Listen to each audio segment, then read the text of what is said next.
През 1994 година журналистът Джонатан Уайнер публикува "Човката на финките", една книга за изучаването на финките, обитаващи островите Галапагос. Тя печели наградата Пулицър. Уайнер твърди, че финките представляват най-добрата и най-подробна демонстрация, която ни е известна за силата на Дарвиновия процес на естествен подбор. Подобни твърдения са изказани и в много учебници по биология. Галапагоските финки са един зрелищен пример за еволюция.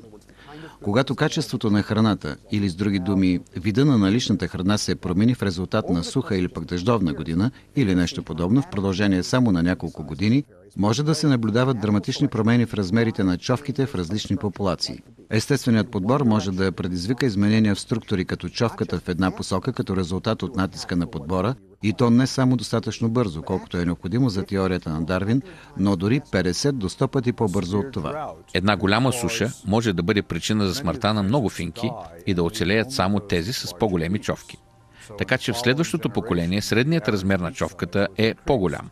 Някои учебници екстраполират това 2000 и повече години напред и твърдят, че няколко подобни събития, взети заедно, могат да трансформират тези финки в нов вид чрез оголемяване на човките им.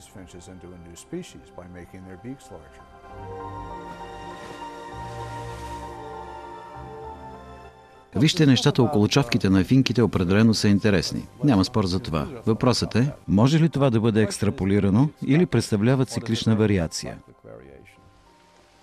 Това, което не се споменава в книгата, е, че веднага след като дъждовете започнат отново, средният размер на човките се връща в нормалните граници. В крайна сметка не е протекла еволюция. Това, което в действителност виждаме в случая, е един вид да се променя напред и назад между две положения, без някаква истинска еволюционна промяна. Така че доказателството е преувеличено, за да изглежда, че подкрепя теорията на Дарвин по начин, по който всъщност то не може. Обратното също може да е верно. Може и наистина да наблюдаваме появата на напълно нов вид галапагоска финка, започваща като финка и след стотици милиони години да се превърне в галапагоския слон. Би могло. Но имаме нужда от много повече емпирични доказателства, отколкото тези представени от няколко палави журналисти, изследващи човката на финките и пишейки книга за Пулицър. Много повече ни трябва, за да бъде това сериозна наука, а това даже не става и за анекдот. Човките на финките променят размера си, да, така е. Променя се и формата. Това е свързано с сезоните и се връщат към първоначалното си състояние, когато сезонът се смени отново. Ако това е част от грандиозна еволюционна екстраполация, нека ни представят допълнителни причини да смятаме, че това е така.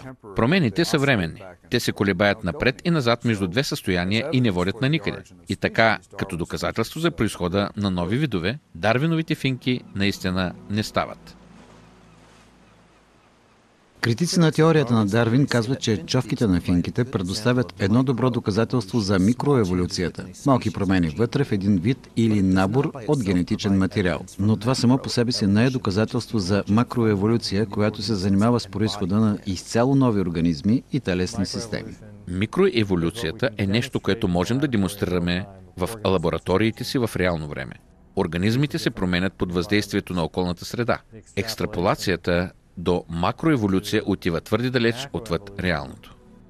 Ако разглеждаме кучетата без значение колко назад се връщаме, те си остават кучета, или ако разглеждаме бактериите, независимо от това какво правим с тях, те си остават бактерии и не променят същността си. Това изглежда е някакво унаследено ограничение пред видовете, за което нямаме добро обяснение в светлината на Дарвиновата теория. Би трябвало да сме свидетели на много повече гъвкавост и на много повече пластичност при лабораторни условия, отколкото в действителност наблюдаваме, ако теорията на Дарвин или нещо подобно беше вярна.